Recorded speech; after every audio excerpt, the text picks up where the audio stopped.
She's a Mona Lisa. Everyone's lining up to see her. We are making pesto pizza, a beautiful cheesy mushroom thin crust pizza that is genuinely very easy to make. Even if you're not very familiar with baking or cooking, I'm sure you'll still be able to make this. There are 3 main steps that will get you to this pizza. Step 1, make the pizza dough. Step 2, make the toppings. And step 3, assemble the pizza and bake. Oh, and also step 4, eat.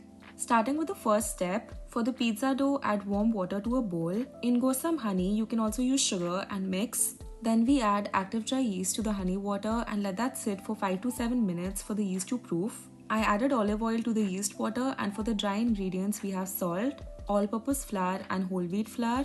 I did a 2:1 ratio for the flour here, half a cup of all-purpose flour and 1 cup of whole wheat flour to make it more gut friendly.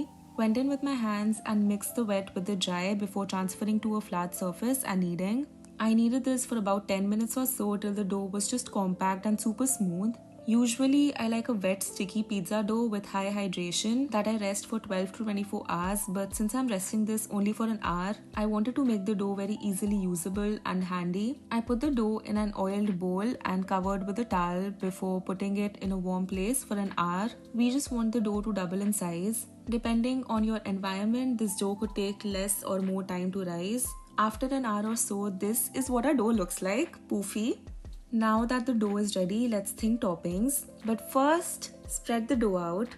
I spread it with my fingers directly on a flat baking tray. With pizza, I do not like to use parchment paper or silicone mats because I feel like they prevent the base from getting all that heat from the tray and getting that beautiful, much required crust. You could also dust some fine semolina if you wanted instead of the flour.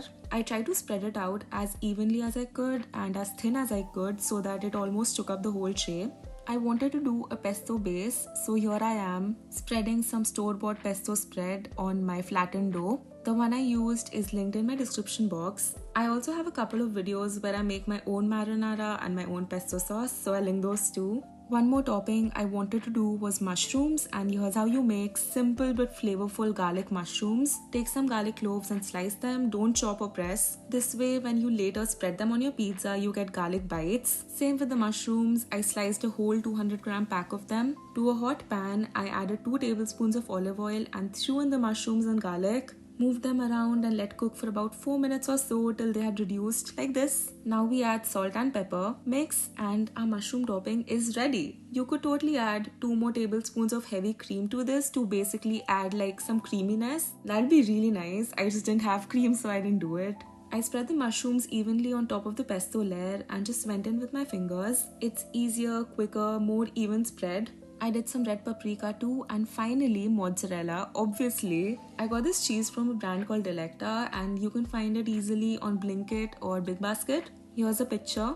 Now that the cheese is also added, we bake this. One very important thing is that your oven needs to be preheated on the highest setting available in your oven. So what I do is when I'm resting my pizza dough, I turn on the oven and let it heat up for an hour or so. Trust me, preheating makes a huge difference because now your pizza only needs 7 minutes to be baked. Like I mentioned, I bake mine for 7 minutes at 250 degrees Celsius, and this is how it looks. Absolutely beautiful.